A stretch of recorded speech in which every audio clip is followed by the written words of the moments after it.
Session 3, The Cliffhanger, and thereby hangs a tale.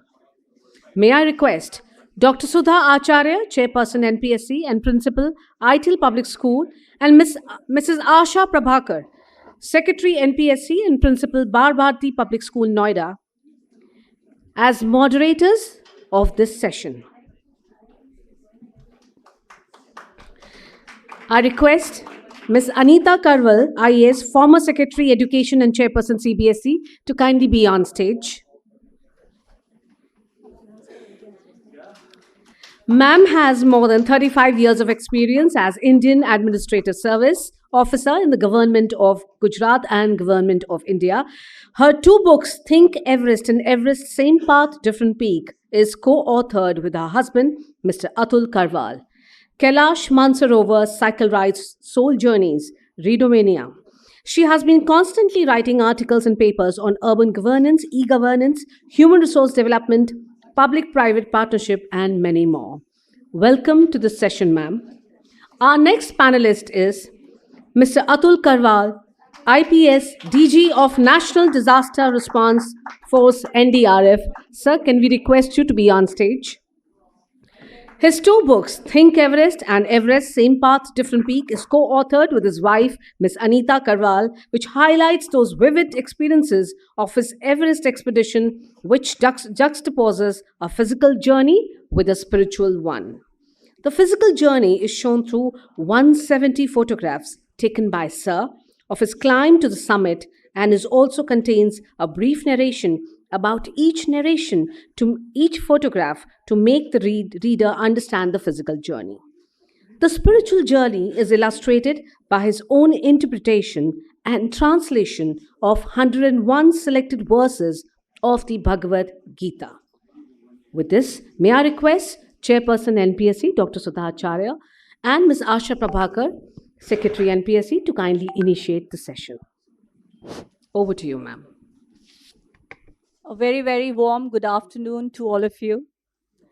And how happy I am given this opportunity to speak to the two bureaucrats, and especially Mrs. Anita Karwal, who's a role model for all of us.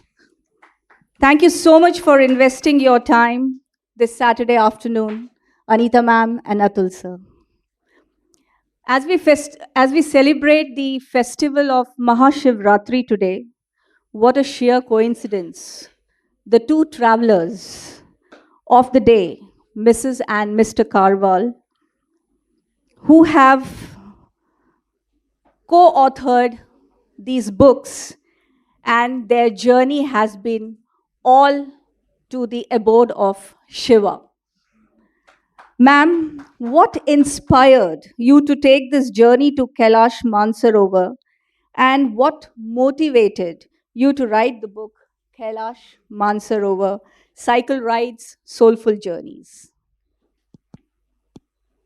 Well, good afternoon, everybody. Can I be heard? Thank you for the warm welcome.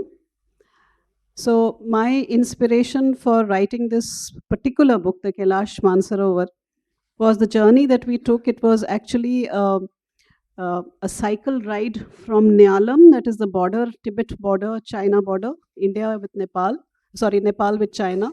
From there, we went to Mansarovar by cycles. And from Mansarovar, we did the parikrama on foot. And we were 14 of us, 14 very different people. People like me who doesn't know cycling. And therefore, till Mansarovar, I was in a Land Rover. I was in charge of pitching the tents wherever we found water. And after that, of course, the parikrama. And Atul was one of the cyclists. So what you'll find in this book is not only about the place, but also all the chick jig jig that used to happen between all 14 of us, the fun that we had there, and how much we remember the place now. Thank you. And especially the journey to Kailash Mansarovar requires a willingness to face one's limitations and vulnerabilities, and to trust in the support of others. And as your book says, that you got a lot of support from others while on your way to Kailash Mansarovar. So how did you cultivate these qualities in yourself, and in your interactions with others, and what impact did it have on the journey and on your personal growth? Actually, I think I had Atul with me. I don't know if you people know, but he's the first bureaucrat in India to have scaled Mount Everest. Uh, so he was about 44 years old at that time. So he keeps, doing these things. Every year he will throw in कि अब यहाँ जाते हैं, and it will be much worse than the previous year. And then you start preparing for it, and then you go there. जब मैं नहीं जा पाती हूँ, then he will just go and do one random Ironman or something like running around Annapurna base camp, something like that. He'll just do it randomly and come back.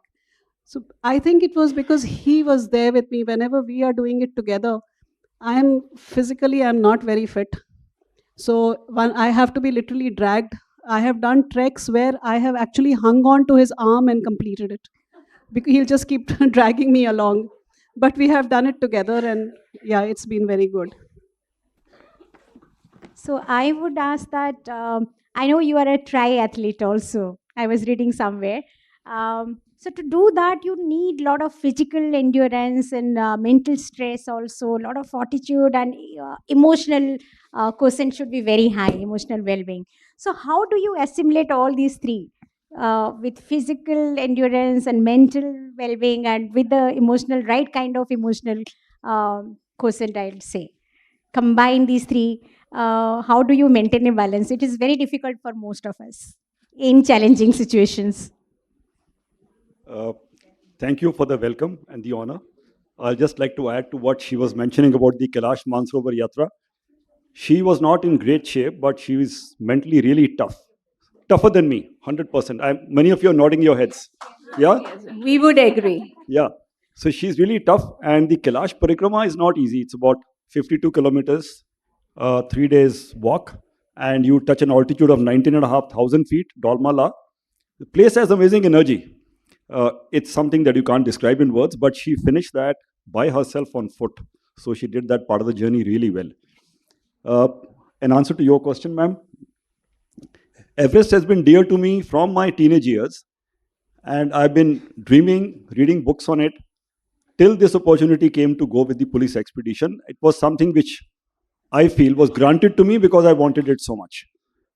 And since I wanted it so much, the opportunity was there, free of cost. I went on duty. It's chappad paad ke diya.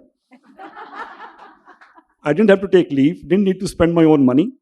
It was a government police expedition, and when the chance came, I think it happened also majorly because she was really supportive. We had two young daughters. This is 2008. So daughters are 15 and 17. So the question was whether I need to risk myself at this point in my life when I don't need to, with two daughters who are teenagers. So she said that as soon as I told her, the first response was, जब तुम जाओगे तो बच्चों के maths पढ़ाने का बंदोबस्त करके जाना. So that full-on support made me much stronger, and I wanted it so much. Next 1.5 years, I could think of nothing else. My day revolved around it, morning, evening. And I think if you want something a great deal in your life, so the answer to your question, ma'am, is that number one, if you want something really, really badly, you will find time for it. You'll take out the distractions, leave something which is not so important, and really go after it. So that's what happened to Everest. The triathlon, I wasn't very sure. So my way of getting after myself is I enroll, I pay the money, and then I'm stuck.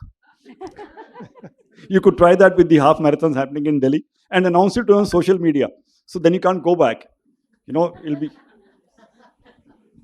Yeah, that's very interesting. I think the journey has to be beautiful rather than the destination. So you enjoyed the journey very much. So I would come to Anita ma'am now regarding her forthcoming book, which is going to be published in June, Power of Curiosity. You must have seen the display and all. And we know she's an authority of school education, and we were all talking to her that every daily basis we are missing her sessions. So when we talk about curiosity, Einstein once said that I have no special talent, but I am passionately curious.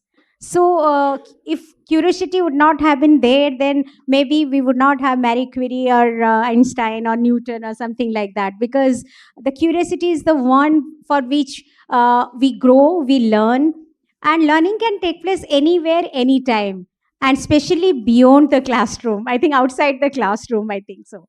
So, however, I have read little bit synopsis of ma'am. It is a fiction on school education. So I want to listen from her that how she has really done. The classrooms are 8 different parts of our brains, and we would listen from her. It's really interesting. I have read little bit. Thank you. So, the upcoming book is called The Power of Curiosity, and the subtitle is In and Beyond Classrooms. So, it is a narration by a classroom. The whole book is narrated by a classroom who sees the growth and development of a child whose name is QB, standing for question box. The child from grade 1 to grade 8. And the classroom has named itself on a part of the brain, calls itself frontal. And the 7 other classrooms, it's grade 1 to 8 in that school, they have also been named by this classroom as amygdala or hippocampus, etc., depending on their characteristics and traits. It's a fun book, it's a very happy book because these 8 classrooms keep pulling each other's cements and bricks, I can't say legs. And they narrate it, and this whole book is about my entire 16, 17 years that I've spent in school education. The entire experience you can see there. And why we have based it on curiosity is because of, I'm saying we because there are 2 co-authors who have refused to let me reveal their names right now. So it will be revealed in June. The foreword is by Andrea Schleicher. So in this, actually the whole idea was when NEP came out and we started working on the implementation, and we realized that the main change agent is going to be inquiry driven, discovery driven education. And if that doesn't happen inside the classroom, the change is not going to happen. So we may keep giving you national curriculum frameworks, and I can keep giving you Nipun Bharat Lakshya, and I can keep giving you Nishtha, etc. It's not going to change if inside the classroom the curiosity is not nurtured, it is not fostered. And with that aim in mind, we wrote this book. It's a humorous book. It is all fun and happiness, but it has a lot of education, school education experience in it. So it will be out in June. Until then, this is, I think, all I can speak about the book right now. I won't be able to read paras from it right now. So that's so nice, ma'am, because we wanted to know how classrooms, we are, as teachers or mentors, we think that learning takes place inside the classroom and from the textbook.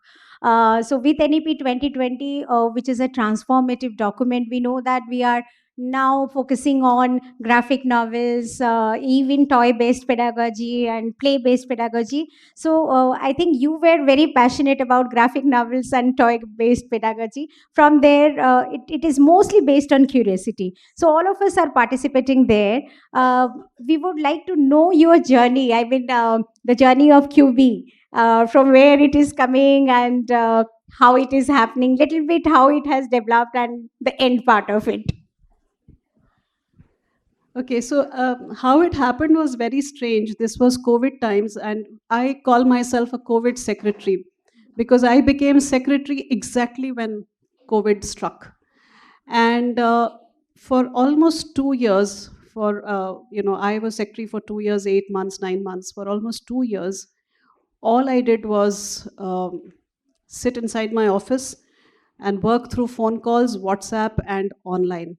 And I just couldn't get out. The states were also not welcoming us because they said, "Aap आओगे तो हमको arrangements करने पड़ेंगे." All kinds of issues are there. So things were very tough at that time. I remember we used to work till 9 o'clock, 10 o'clock every day, 7 days a week. It was a very tough period. We had to get the teachers vaccinated. You know about it. So at that time, one of my colleagues walked into my room and said, "Let's do something creative. Let's write a book together." And this colleague brought another colleague, and the 3 of us, we decided this is the only way we can vent out all this, conflict which is going on inside, the pressure under which we are working, the stress with which we are working. And that's how this book was generated. And over the years, it has taken us 2.5 years to complete the book. When we had finished the first chapter, we were thinking, किससे करवाएंगे इसको? So of course my colleague said, HarperCollins या Penguin के नीचे तो हम बात ही नहीं करेंगे. I said, who's going to take our book? They said, हम try करते हैं. So the first chapter, they just simply sent it to HarperCollins because that was the first choice. And HarperCollins said yes, and that's how the whole thing started. So yes, the book is ready, but it's now copy editing, etc. is going on. The ending of the book is very interesting. I'm not going to tell you because it's a big surprise. You will find the book very close to your heart. You will see a lot of things because I've written right in the beginning of the book that everything that is happening here is actually a sum total of hundreds and hundreds of experiences that many of you have had, that I have had. So you will find it somewhere you will resonate in the story, in the book, I'm sure. We look forward to this fascinating narrative in the book. So I have another question for Atul sir, because traveling has always inspired me, and especially to Mount Everest. And the book also explores the role of teamwork and leadership.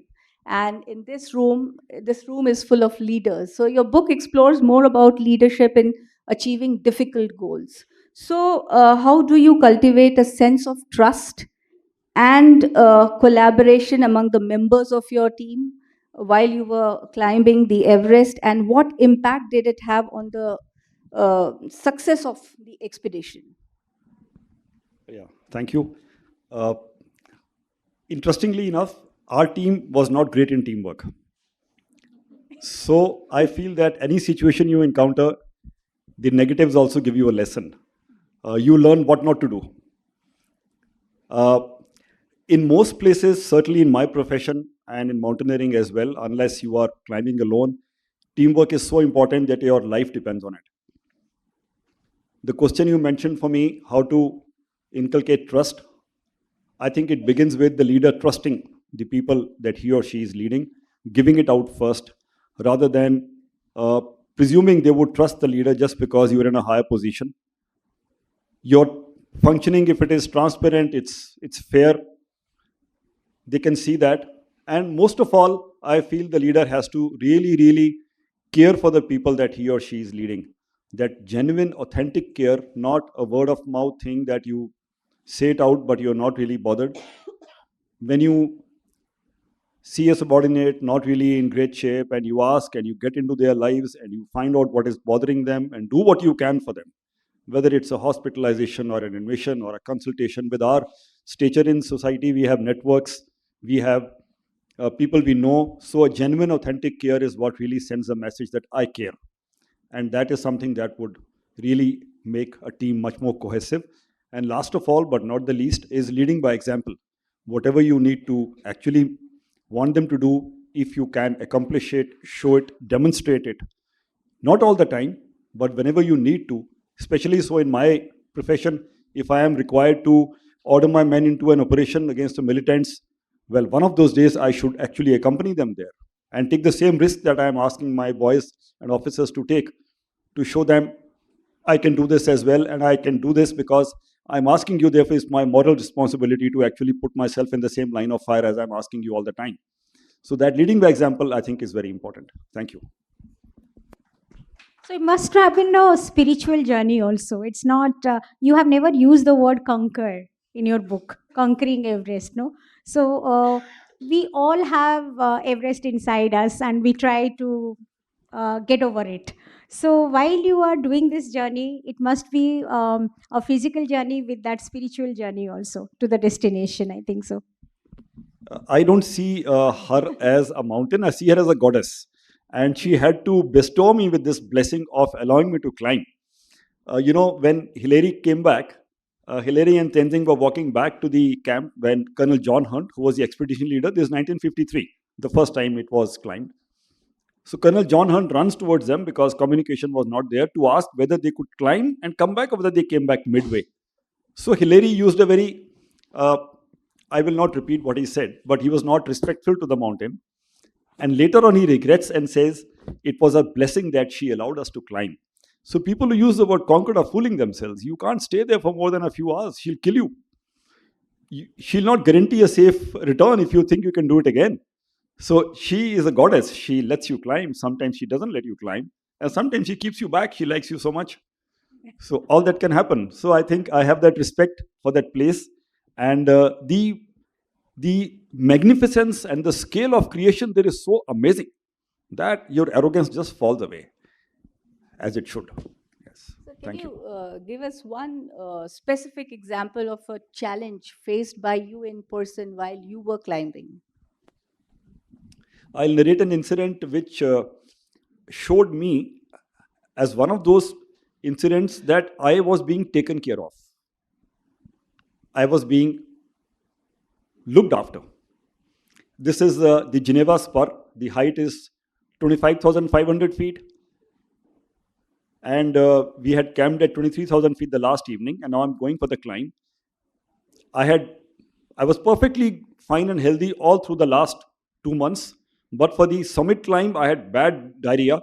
I had spent the previous night sitting outside the tent for half the night, dehydrated, not really great. And at about 25,500 feet, there are two of us climbing, the Sherpa Sardar Pasang and myself. I had put on my oxygen at 25,000 feet, so I was using it. And I realized the oxygen cylinder is empty now. And if you're not used to it and you haven't prepared for that, it's like hitting a wall. Not just going up, going back also is difficult because 80% of the deaths happen in the descent. So I was in a tight spot. Oxygen finished, the next camp is far away and I can't go back, and just two of us on the mountain. And would you believe that? Oxygen is life there. Nobody shares a cylinder. Expeditions plan for every cylinder. Everything is accounted for. There comes a porter from below and he's carrying oxygen cylinders for his team. And my Sherpa Sardar asks him, will you lend us a cylinder? We'll give it back to you later. He gives me a cylinder. I can't explain this. Two of us on the mountain, I am in dire straits, no oxygen, and along comes a man with a spare cylinder as if it's just for me. So this happened a number of times. So your spiritual journey, my journey was compounded by the fact, with a clear idea when I came back, that I was guided, I was taken care of. I was allowed to succeed. Yes. Is it true that genetically speaking, that the Sherpas have mitochondria, which have more oxygen storing capacity than any other normal human being? It says Namche Bazaar is at about 15,000, less, I think 12,000 feet. And that's the headquarters of the Sherpas. It's on the Everest Base Camp trek. Since they have been there for generations, the bodies are more used to drawing oxygen out of thin air. So some genetic changes have taken place. They are very strong on the mountain. And I think part of it is that they are living at 12,000 feet through the year. So, would you advise something, because a lot of school leaders, teachers, and mentors are sitting here in Indian context, importance of sports? I mean, unless you are an Indian player or something you are not achieving, parents are not interested at all. Even we face that today. We had 24 budding authors who were supposed to be, and they were getting such a huge platform, but all the parents were so apprehensive, no exams. So sports is coming at the second hand. I mean, they say that you don't have career or you don't have money. So we don't patronize sports, and the kind of challenges and everything you are doing with a bureaucrat career. What advice you would give to the mentors and to the parents to come forward and encourage their children actually I in think sports? Sudha, Atul sir and Anita ma'am in their book, they have given certain strategies and principles, which help you to relate with Relate. maybe Sudha said about sports or maybe business. So how can one relate those principles and strategies given in the book with sports and business, or maybe in personal relationships? She's partly answered your question, so I will not dwell more on that. In a team game, you would certainly strategize, use tactics, learn about the rival team. What is your strong point? How do you counter that? All that would happen. So business strategy is very akin to that. Sports, The normal things that you would say sports inculcate are sense of fair play, teamwork, physical fitness, better social relationships with your friends and classmates, and all those kind of things. But I think one major thing I've seen in sports in my police career is that it inculcates courage. And courage is the beginning of everything in life. Everything. You want to exploit your potential, you want to take a risk, you want to try out something which you're not confident at, you want to be an entrepreneur, you want to do anything in life, you will have to step out and stick your neck out a little bit and really maybe risk embarrassment, risk failure.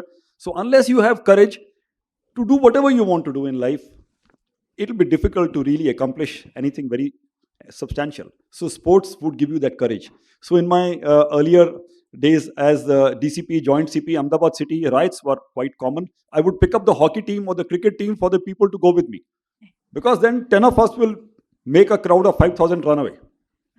We'll go crazy at them, and none of them would hang back. They would be at level with me. So that courage is something which sports can give you. Yes, Add ma'am. something to that. So there is a lot of evidence which shows that, as you're aware, I have spoken about this earlier also, that the age group 0 to 7 is when the maximum cognitive development takes place, and that is the time when the synapses in the brain are forming at the rate of 1 million per second. 1 million connections between two neurons, that is synapses, per second. Okay, for that to happen, for it to remain at the average pace of 1 million and not fall down to 2000 per second, it is required that the child has to undergo a lot of stimulations and a lot of interactions. And there is evidence and research to show that sports, games, play is one of the best forms of stimulations that a child can get for cognitive growth. So, if parents are not coming out and allowing their children to play, then they are preventing cognitive development of their children. That's what I would say. Even one more question to you, ma'am. Like you have written on curiosity, power of curiosity. So that is again another point, that conventional career options. I know both of your daughters; they are doing exceedingly well, and you have never forced them to go for engineering and doctor and all those things. They are doing. I know the profession about also. So tell us something or advise them something. How, as school leaders, also we can convince and orient parents to go for unconventional, and children let them explore, experiment, and let them reflect, observe, adopt, and do whatever they think like. I mean, you are the authority over that. So, actually, we are presently Gen Y and Gen Z parents. Even Gen Alpha has now come in. And these three parents are helicopter parents. This is the problem with this generation. So if you look at the Gen X parents, in fact, they would not even bother too much about the studies, etc. But Y, Z, and Alpha are helicoptering. Yeah, so this is a problem. And as far as my own children are concerned, no, it was not easy for us also. But I think the way we helped them grow, they became very independent, so independent that they did not even listen to us. I did try कि IIT कर लो, कुछ law वगैरह कर लो. Law की तो मैंने fee भी भर दी थी. Because she got through LLB Gandhinagar, I said, damn good. I went and paid the 20,000. She said, oh, you've lost it. Now that money is gone. So anyway, but the children turned out so well that I realized that it was good that we brought them up as independent human beings with independent thinking, independent opinions, and I think that made all the difference. Helicoptering is here to stay as long as our examination system does not change. We are hoping for a new system post the new NCF, which should come out soon. Let's see what happens in the coming 2 years. What is your opinion about Chat GPT? I love it. For a retired person, Chat GPT जैसा कोई दोस्त नहीं है. Exactly. I'm just loving it, experimenting with Chat GPT. एक SOP ma'am जिसे बनाने में अगर चैट GPT ना हो 7-8 घंटे लगते हैं. But the other day, I was given an assignment to make an SOP on buildings, repairs, and maintenance by my society. So it took me just half an hour to cut, copy, paste, and present the paper. So I think all of us are loving it. But ma'am, tell me how our assessment system should change. Why should we ask children to write essays, which they can copy from ChatGPT? How we should be ready, our preparedness to deal with the ChatGPT. There is no point banning it. Technology, it Yes. will be upgraded. So how we should be ready? You know, that is why this book on curiosity, that is why I've always said, see, it is the child is today's child. Do not expect that child not to indulge in technology. They are going to, you like it or you don't, and they must. This is the 21st century. It is a skill which is required. So we can't say that we are going to, take the child away from technology. But how to engage with that technology, how long to engage with it, what kind of engagement, that is something we should be able to define.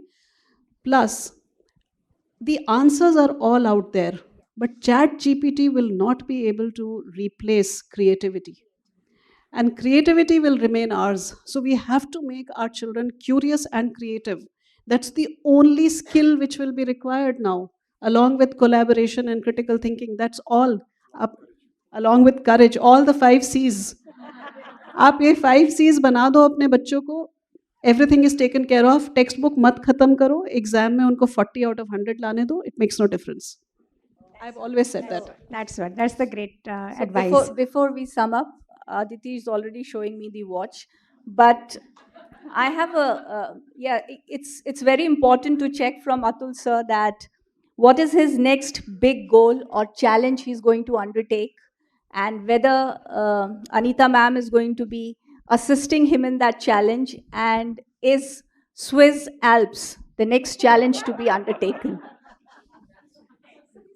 Uh, Nothing is decided as of now. I like pushing my limits. It makes me happier. It makes me realize what all is there inside each one of us. We can dig deep inside and you don't find a bottom. It just goes way down. And it's so much more than you thought you had. So I'm very curious about what more I have inside. So I'll keep pushing myself.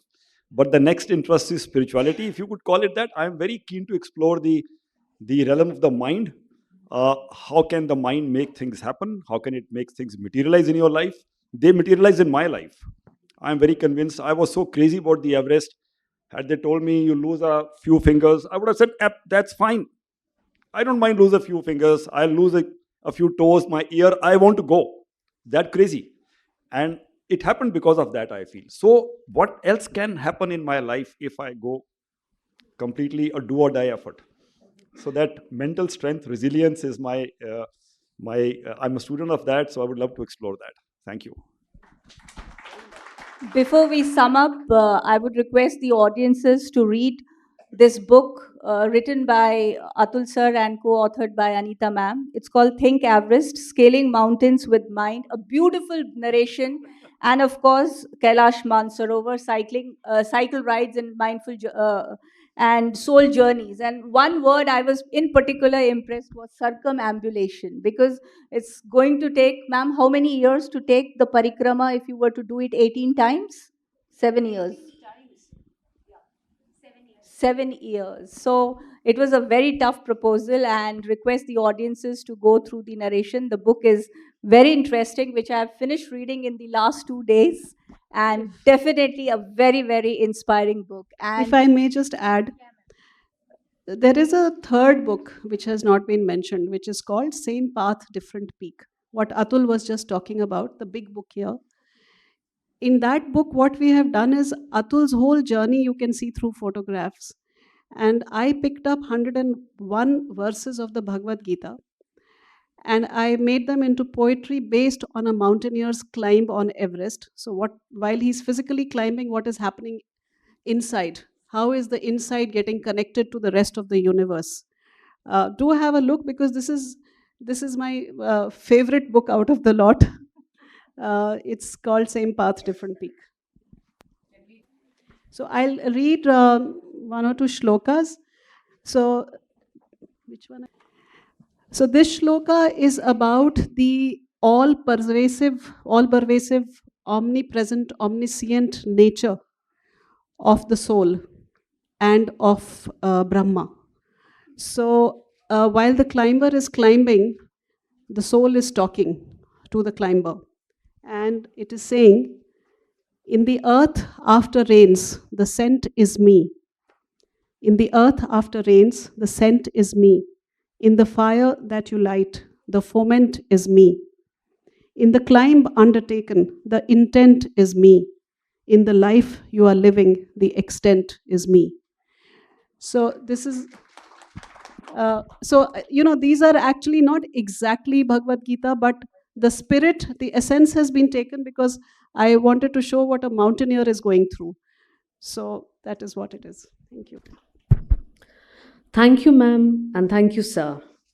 Mount Kailash, a journey to a place where serenity and silence play reticent and prayerful dialogue with the Creator that dwells there. Hosh bhi or Josh bhi. Magically, the same mindset helps in our personal growth also. And as you mentioned, indeed, same path and different peaks. So thank you so much, ma'am and sir. May I request Dr. Usha Ram, former chairperson NPSC, to kindly express our gratitude, our token of love to ma'am. Dr. Usha Ram was my teacher when I was a student in Bharati Vidya Bhavan.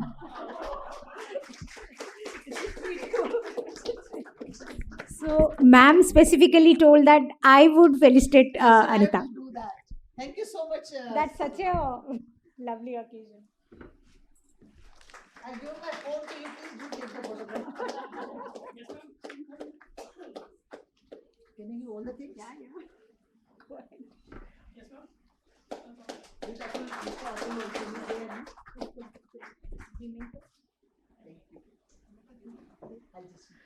Thank you, ma'am. May I request Dr. Ashok Pandey, former chairperson NPSC, to kindly express our gratitude to sir.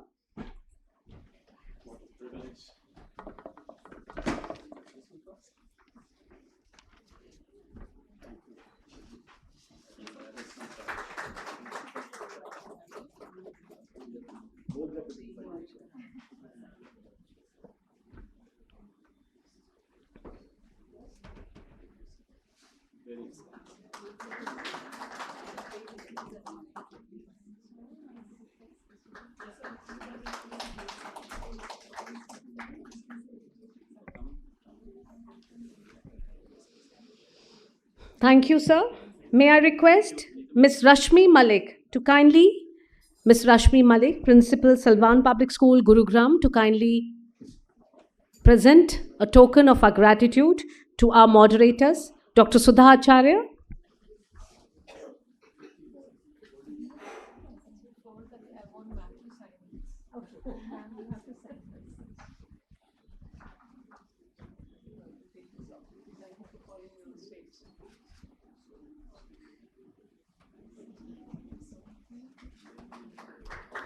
Thank you, ma'am.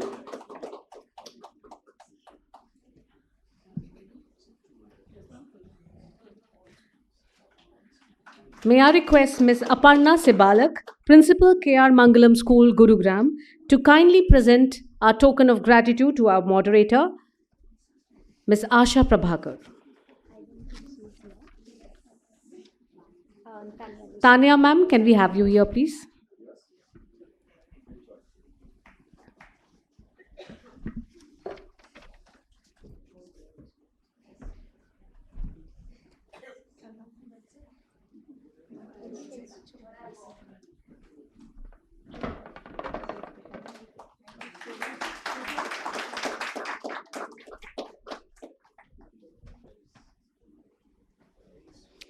Thank you, ma'am.